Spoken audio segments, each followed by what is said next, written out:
कड़ाके की ठंड पड़ रही होती है और ऐसे में दिव्या अपने कमरे में मस्त हीटर ऑन करके टीवी देख रही होती है। उतने में वहां पर उसकी सास माधुरी आ जाती है और वो उस पर चिल्ला पड़ती है। अरे निकम्मी लड़की, तुझे कोई शर्म वरम नहीं आती क्या? तूने तो दिन में भी हीटर चालू किया है। ओफो माँ जी, क्या आप भी? अरे कितनी ठंड पड़ रही है, और अगर मैं ऐसे में हीटर ऑन नहीं करूंगी तो क्या गर्मी में ऑन करूंगी क्या? बकवास बंद कर। दिन रात हीटर चालू रखती है, टीवी चालू रखती है। बिजली का बिल तेरे मायके वाले नहीं भरते, मेरा बेटा भरता है। अब इसमें मेरे मायके वालों को घुसड़ने की क्या जरूरत थी माँ जी? अरे तभी जाकर तेरी अक्ल ठिकाने पर आती है। जरा खाली समय मिला नहीं कि ये मोहतरमा कमरे में आकर मस्त मजे करने लगती है। हाँ तो करूंगी मैं मजे। क्यों, आपसे मेरा ये मजा देखा नहीं जाता क्या? अरे निगौड़ी, पहले तो घर के सारे काम निपटा ले, फिर मजे कर, वरना मैं यहीं पर बैठी हूँ तुझे सजा देने के लिए। अरे अब क्या बचा है माँ जी? आराम करने से पहले मैं सारे काम निपटा कर आई हूँ। नहीं, सारे काम कहाँ खत्म हुए हैं? अरे तुझे तो मैंने मावे की मिठाई बनाने के लिए कहा था, स्टोर रूम साफ करने के लिए कहा था, और आंगन में जो गंदगी है उसे भी साफ करने के लिए कहा था। किया तो नहीं ये सब काम? लेकिन माँ जी, ये सारे काम तो बाद में भी हो सकते हैं ना। अभी इतनी ठंड में तो मेरे हाथ पांव भी नहीं चलते हैं, इसीलिए मैं बहुत कम मात्रा में काम कर रही हूँ। मैं भी तो इंसान ही हूं ना, थोड़ी ना कोई मशीन हूँ।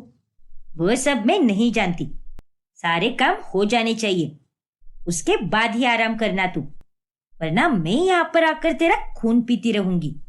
दिव्या को अपनी सास पर बेहिसाब गुस्सा आता है, पर ना चाहकर भी उसे वो सारे काम करने ही पड़ते हैं। बाप रे, इस साल तो एकदम भयंकर ठंडी हो रही है। हे ऊपर वाले, इस साल मुझे उठा ही लोगे क्या? इतनी ठंड भी मत पड़वाओ कि गर्म रसोई में भी मुझे ठंड लगे। ऊपर से मुझे तो दिन भर यही रसोई में ही मजदूरी करनी पड़ती है। फिर थोड़ी देर बाद दिव्या छत पर धूप सेकने जाती है और तब जाकर उसे कुछ अच्छा महसूस होता है। वाह, कितना आराम लग रहा है मुझे अभी, वरना इस जालिम ठंड ने तो मेरी जान ही ले ली थी। मन तो करता है कि दिन भर बस छत पर ही धूप लेती रहूं, लेकिन अफसोस, मुझे तो दिन भर बस रसोई में ही सड़ना पड़ता है। आइडिया, क्यों ना मैं रसोई को ही छत पर लेकर आऊं? वैसे भी दिन भर मुझे ज्यादातर काम रसोई में ही होते हैं, और जब मैं खाना छत पर बनाऊंगी तो खाना भी एकदम झटपट बन जाएगा और मैं धूप भी ले लिया करूंगी।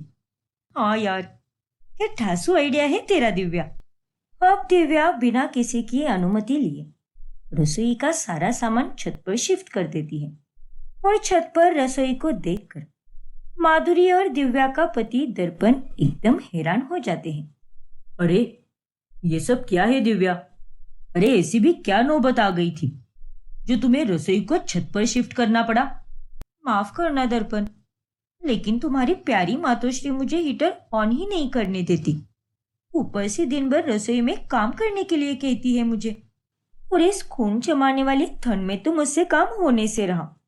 इसीलिए मैंने तय किया है कि अब से मैं छत पर ही खाना बनाया करूंगी। अरे नालायक लड़की, हमारी इज्जत की धज्जियां उड़ाते हुए तुझे बहुत मजा आता है क्या? अरे सभी लोग क्या बोलेंगे? तेरे पिताजी ने छत पर बनाई थी क्या रसोई? गधेड़ी कहीं की। अब फिर से मेरे मायके वालों पर गई माँ जी। अरे उन्हें बीच में लाए बगैर आपका खाना हजम नहीं होता क्या? लेकिन दिव्या, अगर तुम्हें इतनी ही ठंड लग रही है तो तुम स्वेटर, मफलर या बाकी के गर्म कपड़े पहनो ना, और उनमें ही काम करो। अरे क्या तुम भी दर्पण, ये कैसी बेवकूफी वाली बातें कर रहे हो? मुझे घर में काम करना होता है, घूमने नहीं जाना होता, और इतने सारे गर्म कपड़े पहनकर मुझसे कोई भी काम ठीक से बिल्कुल नहीं होगा। तू इसकी बातों पर ध्यान मत दे बेटा। अरे ये सब तो इस नकचड़ी के बहाने हैं। एक नंबर की कामचोर लड़की है ये। ठीक है माँ जी, आपको जो कहना है कह लीजिए। देख बहू, मैं तुझे आखिरी बार कह रही हूँ, जल्दी से यह सारा सामान फिर से नीचे लेकर चल, नहीं माँ जी, ऐसा बिल्कुल नहीं होगा। और अगर होगा भी तो वो सीधे गर्मियों में ही होगा। और अगर आपको मेरा छत पर खाना बनाना इतना ही खटक रहा है तो मैं हटा देती हूँ ये सब। लेकिन हाँ, मैं घर में कोई काम नहीं करूंगी। फिर लगा दीजिए कोई नौकरानी या फिर सारा खाना बाहर से मंगवा देना। क्या? अब बेचारी माधुरी के पास दिव्या की छत वाली रसोई को अपनाने के सिवा कोई रास्ता नहीं बचता। और उस दिन के बाद से दिव्या अब बड़े ही जोश में खाना बनाती है। तो बताइए माँ जी, आज का खाना कैसा बना है? मैंने आज बड़े ही प्यार से बनाया है। क्यों, इतने दिनों तक गुस्से में बना रही थी क्या खाना? हाँ तो ये हिम्मत देख रहा है ना बेटा तू इसकी। अब जो है सो है माँ जी। मुझे जो बोलना होता है वो मैं मुंह पर बोल देती हूँ, लेकिन आपकी तरह पीठ पीछे बुराई बिल्कुल नहीं करती। क्या कहा? अरे कुछ नहीं माँ जी, मैं तो ये कह रही हूँ कि अब से खाना एकदम अच्छे से बना करेगा, क्योंकि अब मैं गुस्सा करके नहीं बल्कि आराम से और एकदम प्यार से खाना बनाया करूंगी, वो भी सर्दी की धूप सेकते हुए। अब दिव्या को छत पर खाना बनाते हुए देखकर आस पड़ोस के सभी लोग चकित हो जाते हैं। फिर एक रोज दिव्या के खाने का धुआं पड़ोस की त्रिवेणी के घर चला जाता है और तभी अरे रे रे रे, इतना तीखा धुआं! अरे सत्यानाश हो इस माधुरी की बहू का। फिर त्रिवेणी अपनी छत पर जाकर सामने वाली छत पर खाना बना रही दिव्या को सुनाने लगती है। अरे भूतनी की, तुझे घर क्या कम पड़ गया क्या, जो तू छत पे आकर रसोई खोल बैठी है? नालायक कहीं के, पूरे नाक आंख और कान में चला गया तेरा धुआं। अरे अगर आपको इतनी ही दिक्कत हो रही है तो खिड़की दरवाजे बंद कर दो ना, क्यों खुले रखे हैं आपने? और अपनी उम्र के हिसाब से भी ध्यान रखा करो जरा, वरना एक दिन चली जाओगी ऊपर। क्या? अरे बदतमीज लड़की, तू अपनी रसोई खाली कर यहाँ से। मुझे खिड़की दरवाजे बंद करने के लिए क्यों कह रही है? देखिए काकी जी, मैं तो रसोई को खाली करने से रही, फिर आपको जो करना है कर लो। अरे हद है। तभी वहां पर माधुरी आती है। अरे क्या हुआ है, क्यों इतना शोर मचा रही है बहू? अरे त्रिवेणी तू, ये सब क्या है माधुरी? और कहां से उठा लाई तू इतनी घटिया बेशरम बहू को? इसमें ना तो बात करने की तमीज है और ना ही कोई काम करने की। छत पर खाना बनाकर मेरा जीना दुश्वार करके रखा है इसने। माफ करना त्रिवेणी, मैं अभी इसे समझाती हूँ। चल बहू, जल्दी से सारा सामान लेकर नीचे चल। देख, अब दूसरों को भी दिक्कत हो रही है तेरे छत पर खाना बनाने के कारण। लेकिन माँ जी, ये धुआं तो बस आज ही हुआ है, रोज रोज इतना धुआं नहीं फैलता। और आप त्रिवेणी काकी की बातों में मत आइए, ये जैसी दिखती है वैसी बिल्कुल नहीं है। पूरे मोहल्ले में हर किसी के घर पर कलेश सिर्फ इन्हीं के कारण होता है, क्योंकि ये सबके बीच में फूट जो डालती रहती है, और इसीलिए मैं इनके साथ बुरी तरह से पेश आती हूँ। क्या कहा? देख रही है ना माधुरी, कितनी मुफ्फट है तेरी बहू। अरे है क्या कोई शर्म इसे? मन तो करता है कि एक चप्पल फेंक कर मारूं इसे। अरे आप क्या चप्पल फेंक के मारोगी मुझे? बस बहू, त्रिवेणी, अपनी बहू की तरफ से मैं तुझसे माफी मांगती हूँ। मैं समझा दूंगी इसे, तू चली जा अंदर। जरा अच्छे से समझा दो इस पगलेट को, वरना मुझसे बुरा और कोई नहीं होगा। इतना कहकर त्रिवेणी वहां से चली जाती है। और तभी माधुरी वापस दिव्या को खूब समझाती है और वो रसोई खाली करने के लिए कहती है। नहीं माँ जी, चाहे कुछ भी हो जाए, मैं अपनी छत की रसोई खाली नहीं करूंगी। माधुरी भी अब अपना सर पकड़ लेती है। ऐसे ही एक रोज, आज का दिन एकदम सुहाना लग रहा है। खुले में ऐसे छत पर खाना बनाने का मजा ही कुछ और है। हाँ हाँ, सच कहा भाभी आपने। अरे भाई साहब आप, गुड मॉर्निंग। गुड मॉर्निंग जी, गुड मॉर्निंग। वैसे अब मुझे ये लगता है कि अब से मुझे रोज छत पर आना पड़ेगा, क्योंकि आजकल दिन में ही छत पर चांद आने लगा है। अबे ओ बंदर, ये बेलन दिख रहा है ना तुझे? यही फेंक कर मारूंगी तेरे सर पर, फिर उसके बाद तुझे चांद के साथ साथ तारे भी नजर आ जाएंगे। माफ करना भाभी जी। चल दफा हो जा यहाँ से, वरना आज तो तेरी मैं बैंड ही बजा दूंगी, कमीना कहीं का। वो आदमी अब एक पल में ही वहां से रफू चक्कर हो जाता है। अब दिव्या ऐसे ही दिन भर छत पर रहती है और शाम होते ही घर में चली आती है और अपने बाकी के बचे हुए काम करने लगती है। ऐसे ही एक दिन, हे भगवान, इस चावल पर तो धूल मिट्टी लगी हुई है, और इस दाल पर भी। अरे बेवकूफ लड़की, जरा देख परख कर तो देती ना खाना। अब ये देख, ये है तेरे छत पर खाना बनाने का अंजाम। अगर हम दोनों इसे बिना देखकर खा लेते तो बीमार ही पड़ जाते। हाँ दिव्या, और इसीलिए माँ और मैं तुम्हें छत पर खाना बनाने से रोक रहे थे। माफ कीजिए मुझे, आगे से ऐसा बिल्कुल नहीं होगा, और अब से मैं खाना ढककर ही बनाया करूंगी, और साथ ही एक शेड भी बना दूंगी ताकि खाने में धूल मिट्टी ना जा पाए। अब दिव्या वहां पर शेड बांधकर खाना बनाती है और धीरे धीरे उसके खाने की खुशबू पूरे मोहल्ले में फैल जाती है। फिर एक दिन वो जब गाजर का हलवा बनाती है, तभी मोहल्ले की औरतें उसके घर पर कटोरा लेकर जाती हैं। अरे दिव्या, तुम्हारे गाजर के हलवे की खुशबू से तो हम पागल ही हो गए हैं। जल्दी से थोड़ा हलवा हमें भी दे दो ना। हाँ दिव्या, खुशबू सुनकर तो हमसे रहा ही नहीं गया और मुंह उठाकर चले आई तुम्हारे पास हलवा मांगने के लिए। अरे कोई बात नहीं, अभी देती हूँ मैं तुम दोनों को हलवा। फिर वो दोनों दिव्या का बनाया हलवा चखकर उसकी खूब तारीफ करती है। ओहो, क्या कमाल का हलवा बनाया है तुमने दिव्या। हाँ दिव्या, मुंह में घुलते ही इंसान पिघल जाए। अरे इतना स्वादिष्ट हलवा मैंने अपनी जिंदगी में कभी नहीं खाया। सच में बहुत टेस्टी बना है। तुम दोनों का बहुत धन्यवाद। फिर उनके जाने के बाद, अरे निर्लज्ज लड़की, गाजर, दूध, काजू और मावा सब कुछ कितना महंगा हो चुका है, तुझे कोई अंदाजा भी है क्या? और तूने बिना कुछ सोचे समझे ही उन नालायक औरतों को हलवा बांट दिया। अरे यहाँ पर कोई भंडारा लगा हुआ है क्या? जाने दीजिए ना माँ जी, उसमें क्या होता है? अरे क्या जाने दीजिए ना, खबरदार अगर तूने फिर से ऐसे कोई मुफ्त में खाना बांटा तो। ओफो माँ जी, आप तो कभी नहीं बदलने वाली।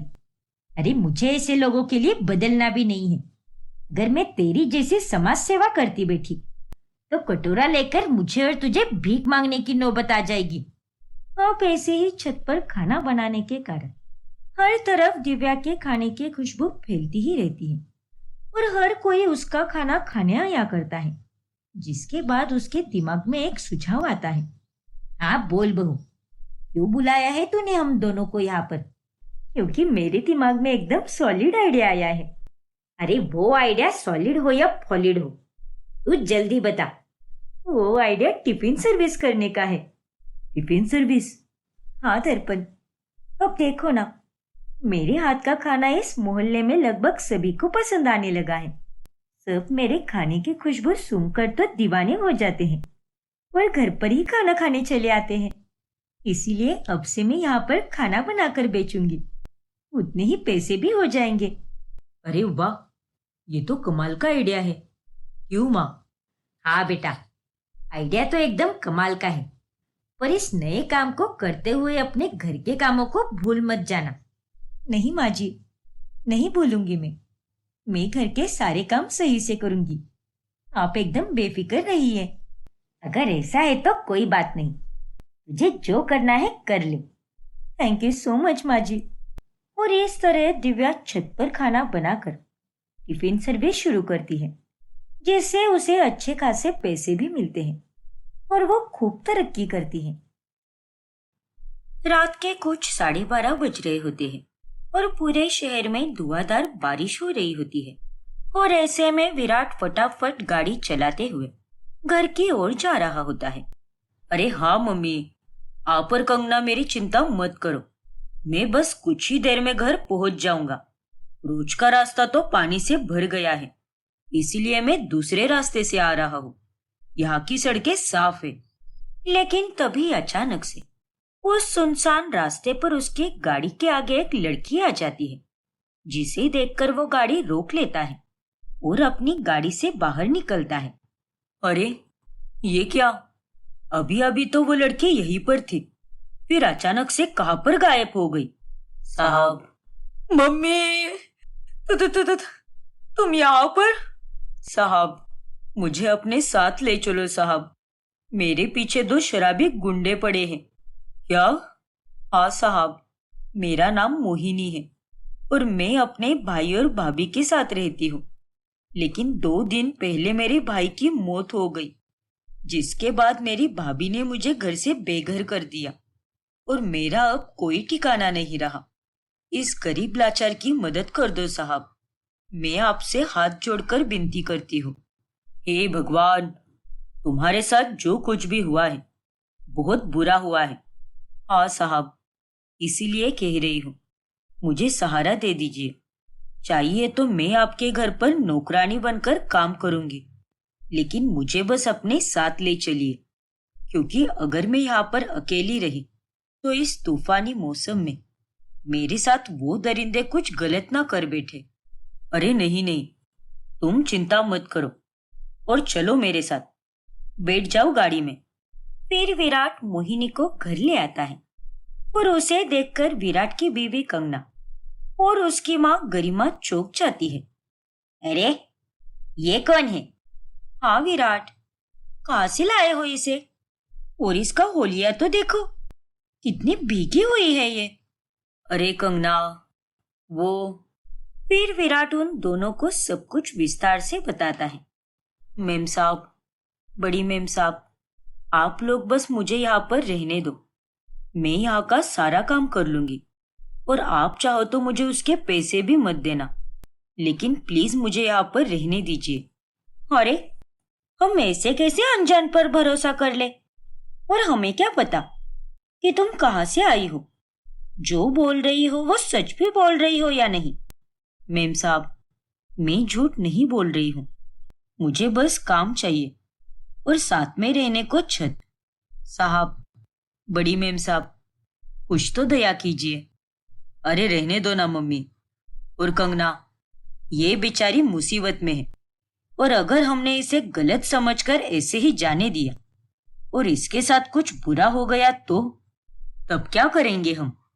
हाँ बहू, विराट बेटा सही कह रहा है।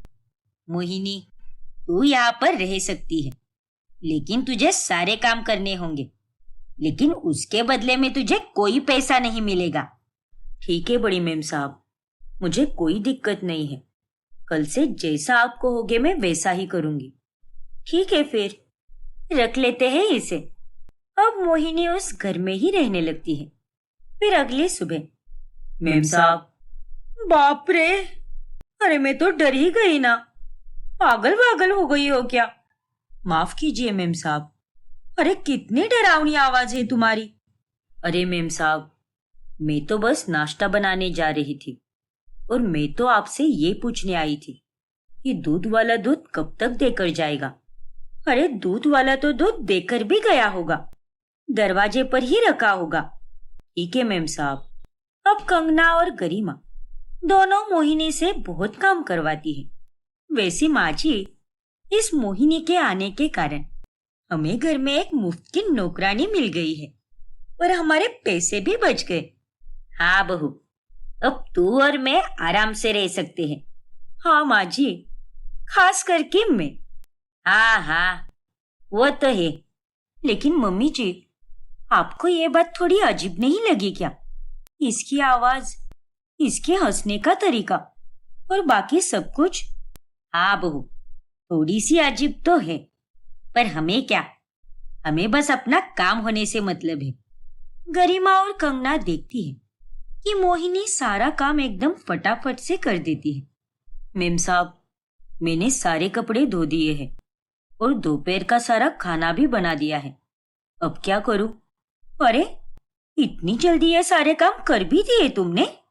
हाँ मेम साहब। जिन कामों को करने के लिए 2 से 3 घंटे लग जाते हैं, तूने उन्हें केवल आधे पौने घंटे में ही कर दिया। वाह, ये तो गजब ही हो गया। धन्यवाद बड़ी मेम साहब। अब तुम जाकर थोड़ा आराम करो, फिर मैं तुम्हें काम बताती हूँ। ठीक है मेम साहब। फिर मोहिनी वहां से चली जाती है। मम्मी जी, देखा आपने, इसने सारे काम कितनी जल्दी कर दिए। ये तो बहुत ही ताज्जुब वाली बात है ना। कंगना बहू, तू ना कुछ ज्यादा ही दिमाग दौड़ा रही है। अरे कुछ कुछ नौकरानियां होती है फुर्तीली। छोड़ ना, इतना क्या सोचना है उसमें। फिर एक दिन जब घर पर पूजा के लिए पंडित जी आते हैं, तभी, अरे मोहिनी, सारा खाना तैयार तो है ना? हाँ बड़ी मेम साहब। चलो बढ़िया है। मोहिनी, तुम भी हमारे साथ पूजा में शामिल होना, ठीक है ना? नहीं साहब, मैं पूजा में शामिल नहीं हो पाऊंगी। क्या? लेकिन क्यों मोहिनी? दरअसल मैं नास्तिक हूँ साहब, और मैं भगवान में विश्वास नहीं रखती। इसीलिए पूजा के दौरान मैं छत पर चली जाऊंगी। छत की सफाई को वैसे भी 2 घंटे लगते हैं। ठीक है मोहिनी, अगर तुम नास्तिक हो तो हम तुम्हें पूजा में शामिल होने के लिए जबरदस्ती नहीं करेंगे। कंगना और गरिमा को मोहिनी की नास्तिक वाली बात अटपटी लगती है। फिर अगली सुबह गरिमा और कंगना अखबार में कुछ ऐसा पढ़ती है जिसके बाद उनके रोंगटे खड़े हो जाते हैं। क्या? हे भगवान, ये देख कंगना, इस अखबार में क्या लिखा है कि मोहिनी त्रिवेदी नाम की लड़की 5 दिन पहले ही मर चुकी है। क्या? फिर कंगना वो अखबार पढ़ने लगती है। भाई की मौत से परेशान होकर बहन मोहिनी ने कर ली आत्महत्या। मरने से पहले छोड़ गई चिट्ठी। ये तो मोहिनी ही है। इसका मतलब हमारे घर पर मोहिनी का भूत आया है। बाप रे, मैंने कहा था ना आपको माँ जी, वो बहुत अजीब है। हाँ बहू, अभी मुझे भी बहुत डर लग रहा है। इसीलिए उसने पंडित जी के सामने आने से मना कर दिया, और इसीलिए वह जल्दी काम कर पाती है। ये सब उसकी भूतिया शक्तियों के कारण होता है। कंगना और गरिमा दोनों बहुत डर जाती है, और विराट के घर आने पर वो अखबार वो उसे भी दिखाती है। क्या? लेकिन ये कैसे हो सकता है? देखो विराट, मानो या ना मानो, लेकिन ये एक भूतिया नौकरानी है। हाँ बेटा, बहू बिल्कुल सही कह रही है। नहीं मेम साहब, मेरा विश्वास कीजिए, ये सब सच नहीं है। मैं कोई भूतनी वूतनी नहीं हूँ। मैं तो एक इंसान हूँ। अरे झूठ मत बोल तू, और हम तुमसे कोई डरते वरते नहीं है। तुझे तो हम खत्म करके ही रहेंगे। अरे अगर तू एक इंसान है तो अभी तक जिंदा कैसे है तू? इस अखबार में साफ साफ लिखा है कि तूने आत्महत्या की है। चिट्ठी छोड़ी है तूने घर पर। अरे तू तो 4 दिन पहले ही मर चुकी है। ये देख, इसमें तेरी ही फोटो है ना? हाँ मेम साहब, ये मेरी ही फोटो है। लेकिन अखबार में जो भी लिखा है वो सब झूठ है। ये सब मेरी भाभी का किया धरा है। उन्होंने मुझे घर से बाहर निकाल दिया, और अब लोग उन्हें बुरा ना समझे, इसीलिए उन्होंने मेरे मरने की झूठी खबर छपवा दी। और वो आखिरी चिट्ठी भी उन्होंने ही लिखी होगी, और अब सबको ये बता रही है कि वो चिट्ठी मैंने लिखी है। शायद मोहिनी सही कह रही है माँ, ये भूत वूत कुछ नहीं होता। अरे अगर ऐसा ही है तो ये उस दिन पंडित जी के सामने क्यों नहीं बैठी और ये सारे काम फटाफट से कर लेती है? एक इंसान इतनी जल्दी काम नहीं कर सकता बेटा, मान ले मेरी बात। ये एक भूतनी है। अरे मम्मी, इसने बताया तो था ना कि ये एक नास्तिक है, फिर भी आप वही बात लेकर बैठी हो। और मेम साहब, मैं तो बचपन से ही इतनी फुर्तीली हूँ, इसलिए मैं सारे काम फटाफट अच्छी तरह से कर लेती हूँ। मैं आप दोनों से कह रही हूँ ना, मुझ पर भरोसा रखिए, मैं इंसान ही हूँ। विराट गरिमा और कंगना की कोई बात नहीं मानता। फिर एक दिन, मेम साहब, आज मुझे बुखार आया है, इसीलिए मैं थोड़ा ही काम कर पाऊंगी। आप भी मेरी थोड़ी मदद कर देना। क्या? अरे चुप बैठ, ये सारे नाटक है तेरे। चल अभी जाकर काम कर, और तेरे ये नखरे तेरे पास ही रख। बड़ी मेम साहब, आप इतनी कठोर कैसी हो सकती हो? मैं कह रही हूं ना, मुझे सच में बुखार है। पूरा बदन तप चुका है मेरा। अच्छा, देखो तो जरा, आखिर कितना तप चुका है तेरा बदन। फिर गरिमा मोहिनी को छूने की कोशिश करती है कि तभी तुरंत मोहिनी पीछे हो जाती है। अरे नहीं नहीं, आप मुझे मत छूइए, मुझसे दूर ही रहिए। क्या? अरे लेकिन तू हमसे दूर क्यों भाग रही है? क्योंकि अगर आप दोनों मेरे इर्द गिर्द रहे ना, तो आप दोनों को भी बुखार हो जाएगा। इसीलिए अब मैं जा रही हूँ। आज के सारे काम मैं ग्लोव्स और मास्क पहनकर ही करूंगी। फिर मोहिनी वहां से चली जाती है। भूतनी कही कि हम दोनों अभी अभी मंदिर से आए हैं, इसीलिए डर कर पीछे हट गई। हाँ मम्मी जी, आपने बिल्कुल सही कहा। ऐसे ही एक रात जब कंगना वॉशरूम में जाने के लिए उठती है, तभी उसे मोहिनी के कमरे से भूतिया आवाज सुनाई देती है। नहीं छोड़ूंगी, इन लोगों को मैं नहीं छोड़ूंगी। हे भगवान! ये आवाज सुनकर कंगना के हाथ पांव ठंडे पड़ जाते हैं। फिर अगली सुबह वो ये बात विराट को बताती है। देखो विराट, मैं और मम्मी जी झूठ क्यों बोलेंगे? अरे हमें तो उल्टा एक मुफ्त की नौकरानी चाहिए। हम उसे क्यों ही निकालेंगे यहाँ से? हमारी बात मान लो विराट, वो सच में एक भूतनी है। कल रात को उसके कमरे से यह आवाज और उस दिन उसका हमें छूने ना देना, ये सब बातें काफी है बेटा। अरे अब तो समझ जा।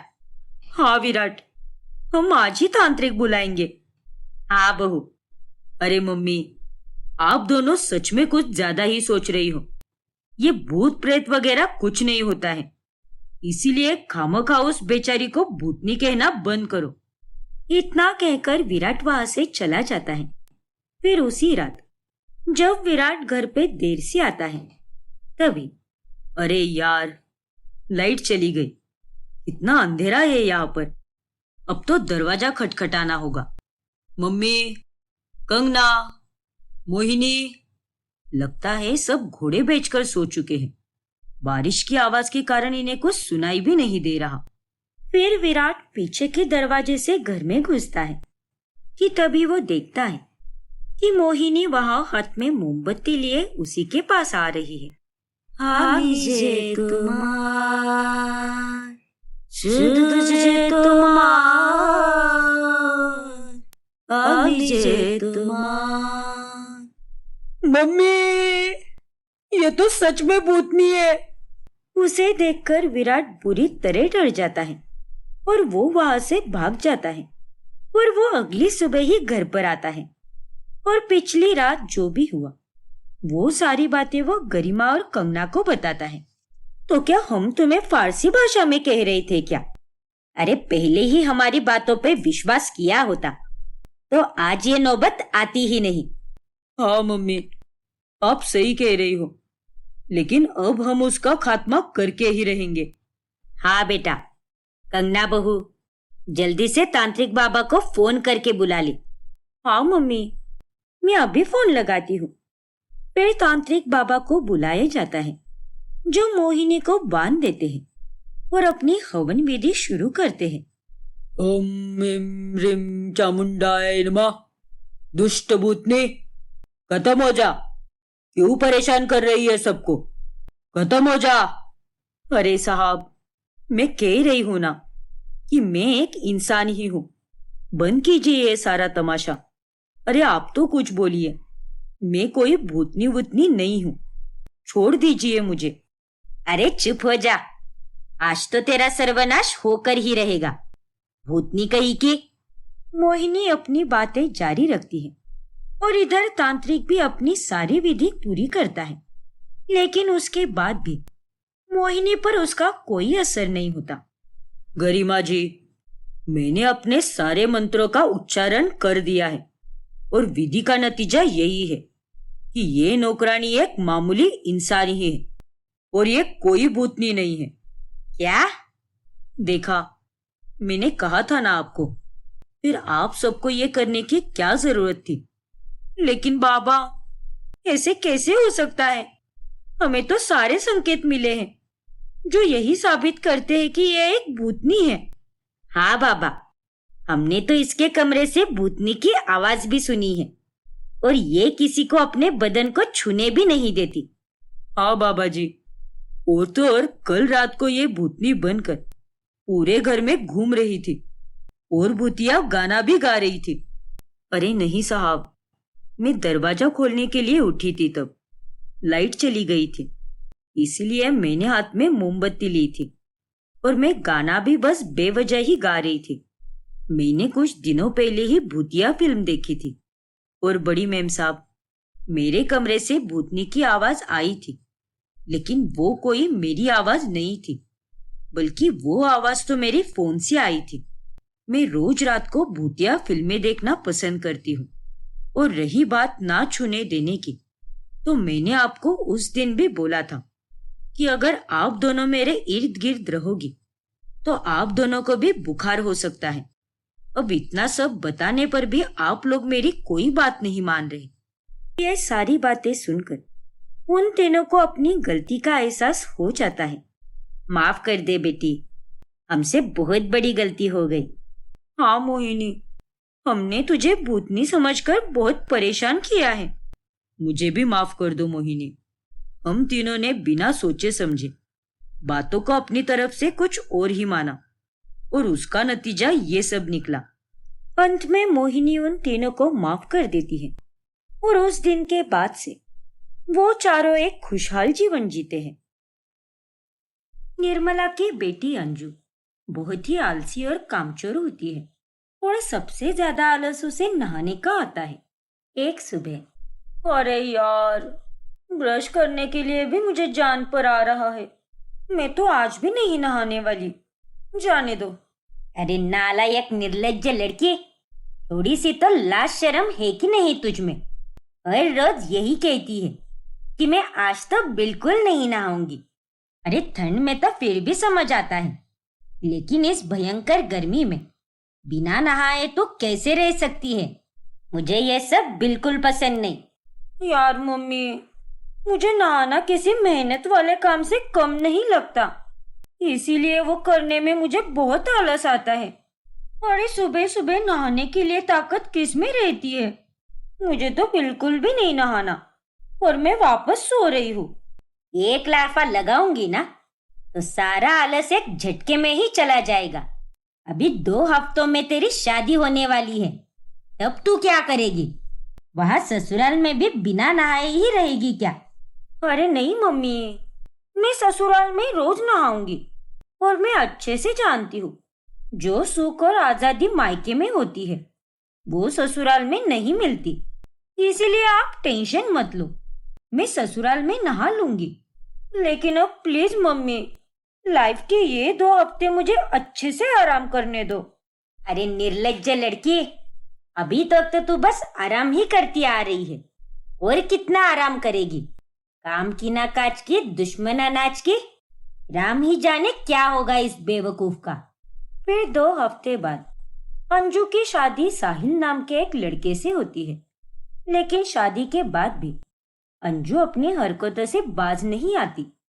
निर्मला को लगता है कि अंजू अपने ससुराल जाकर सुधर चुकी होगी, लेकिन ऐसा नहीं होता। अंजू ससुराल में भी बगैर नहाए ही रहती है। चलो फटाफट टाल्कम पाउडर और परफ्यूम लगा देती हूँ, ताकि मेरे ससुराल वालों को शक ना हो कि मैं नहाई नहीं हूँ। Anju, good morning Anju. अरे बाप रे, कहीं मेरे ये पगलेट पति ने मेरी बात तो नहीं सुन ली ना? अरे क्या हुआ अंजू? अचानक से मुझे देखते ही तुम्हारे चेहरे का रंग क्यों बदल गया? अब कुछ भी तो नहीं। अब मैं थोड़ी ना कोई पागल इंसान हूँ जो हर वक्त बस हंसती ही रहूंगी। Good morning. अच्छा बाबा, ठीक है, चलो माँ और प्रिया बाहर तुम्हारा नाश्ते के लिए वेट कर रहे हैं। हाँ जल्दी चलो, मुझे भी बहुत भूख लगी है। एक दिन जब अंजू मोहल्ले में पानी भरने जाती है, तभी एक काम करती हूँ, आज एक बाल्टी कम पानी भरती हूँ। माजी और प्रिया वैसे भी अब मंदिर गए हैं और उनके सामने मुझे अपने नहाने के पानी की बाल्टी तो भरनी ही पड़ती है। लेकिन जब वो अब घर में है ही नहीं तो मैं पानी ही नहीं भरूंगी और उन्हें क्या ही पता चलेगा कि मैं नहाई हूं कि नहीं। और कौन इस तपती धूप में इतनी लाइन में खड़ा रहेगा। फिर अंजू एक बाल्टी पानी कम भरती है। फिर एक दिन जब वह रसोई में काम कर रही होती है तभी ना नहाने के कारण उसका गंदा पसीना टपकने लगता है और ये उसकी ननद प्रिया देख लेती है। हे भगवान, भाभी, ये आप किस तरीके का खाना बना रही हो? आपको दिख नहीं रहा क्या कि आपका गंदा पसीना सारा खाने में जा रहा है? शी, और नहीं तो क्या। पर बहू, तेरा पसीना इतना गंदा और मैला कैसे है? मानो तुम मिट्टी में खेल के आई है। हाँ, मैं जानती हूँ कि गर्मी है, लेकिन हमारा पसीना तो इतना गंदा कभी नहीं आता। ओफो माँ जी, आप भी ना बात का बतंगड़ क्यों बना रही हो? अरे थोड़ी देर पहले मैं छत की सफाई करने गई थी, इसीलिए धूल मिट्टी के कारण आपको ऐसा लग रहा है। माफ करना माँ जी, मुझे पहले हाथ पांव धो लेने चाहिए थे। अरे बेवकूफ लड़की, तो फिर इस बात का तुझे ध्यान रखना चाहिए था ना। ये सारी बातें भी तुझे बतानी पड़ती है क्या? नालायक कहीं की। अब ये दाल फेंक दे और जाकर पहले मुंह हाथ धो ले और उसके बाद वापस सारा खाना बना। क्या? वापस? हाँ, अब क्या हम तेरे घटिया पसीने से भरी हुई दाल खाए क्या? चल अब जल्दी से काम निपटा, बहुत भूख लगी है मुझे। मेरे पेट में चूहे कबड्डी खेल रहे हैं। अरे यार, इस बुढ़िया की तो ऐसी की तैसी। फिर अंजू मुंह हाथ धोकर फिर से नई दाल बनाती है और अब गर्मी में न नहाने के कारण अंजू के बदन से बहुत गंदी बदबू आती रहती है। रात होने पर छी छी छी छी छी छी, अरे अंजू, ये हमारे कमरे में चूहे मरने जैसी गंदी बदबू कहाँ से आ रही है? मुझे तो कुछ भी समझ में नहीं आ रहा। क्या पता साहिल, मुझे भी बहुत गंदी बदबू आ रही है। लगता है इसे मेरे बदन की ही बदबू आ रही है। मुझे जल्दी जाकर परफ्यूम लगाना होगा, वरना अगर इसे पता चल गया कि यह जानलेवा बदबू मेरे बदन से आ रही है तब तो मेरी बैंड बज जाएगी। फिर अंजू फटाफट वॉशरूम में जाकर ढेर सारा परफ्यूम छिड़कती है और उसके बाद ही वो बाहर आती है, जिसके बाद उसके बदन की बदबू चली जाती है। फिर एक रोज अंजू सज संवर कर बाहर शॉपिंग करने जा रही होती है। तभी, बताओ प्रिया, कैसी लग रही हूँ मैं? बहुत ही सुंदर भाभी, और ये ड्रेस भी आप पर बहुत जच रहा है। थैंक यू प्रिया। अरे ओ अंजू बहू, ये तेरे बाल इतने चिपचिपे क्यों लग रहे हैं? दिख तो तू बहुत सुंदर रही है, लेकिन अपने बालों का ये क्या हाल किया है तूने? हाँ भाभी, पिछले कुछ दिनों से मैं भी देख रही हूँ, आपके बाल काफी चिपचिपे से रहते हैं। और मैं जानती हूँ कि गर्मी के कारण बाल चिपचिपे होते हैं, लेकिन हमारे बाल तो इतने चिपचिपे कभी नहीं हुए। तो तेरे ही बाल इतने खराब क्यों लग रहे हैं? अरे माँ जी, मैंने वो सीरम लगाया था ना, इसीलिए ऐसे लग रहे हैं, बाकी कोई बात नहीं है। अच्छा, ऐसी बात है क्या? हाँ प्रिया। अरे लेकिन ये सीरम बीरम लगाने की क्या जरूरत है? अच्छे से खाना खाओ और पियो, फिर सब एकदम मस्त रहेगा। ये आजकल का जमाना भी एकदम पागल है। हमारे जमाने की तो बात ही कुछ और थी। माँ दादी और नानियों की चंपी से ही आज तक मेरे बाल इतने घने और काले हैं। हाँ माँ जी, आपकी बात भी सही है। इस तरह से सीरम का बहाना देकर अंजू इस बार रमा और प्रिया का शक दूर कर देती है और रोज ना नहाने के कारण से वो रोजाना एक बाल्टी कम ही पानी भरती है और सबको यही लगता है कि अंजू रोज नहाती है। एक दिन जब प्रिया का शैम्पू खत्म हो जाता है तभी, अरे यार, इस शैम्पू को भी अभी खत्म होना था क्या? और मुझे बाहर जाकर नया शैम्पू लाने में बड़ा आलस आ रहा है।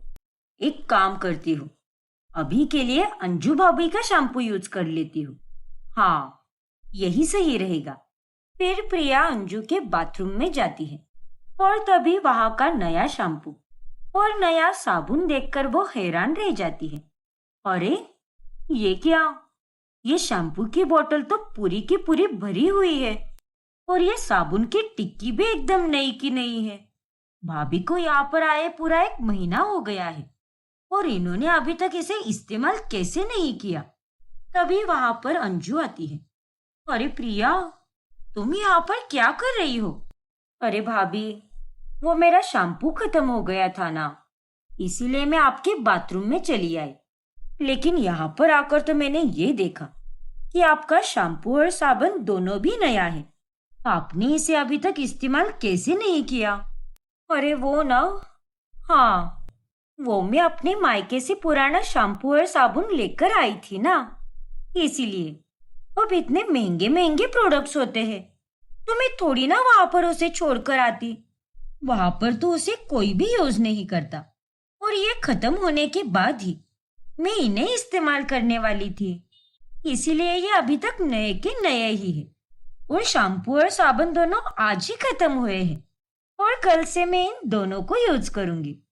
अच्छा अच्छा, ठीक है भाभी, और तुम्हें इसे इस्तेमाल करना है तो कर लो प्रिया, लेकिन वापस लाकर यहीं पर रख देना, नहीं तो कल सुबह नहाते समय मुझे प्रॉब्लम हो जाएगी।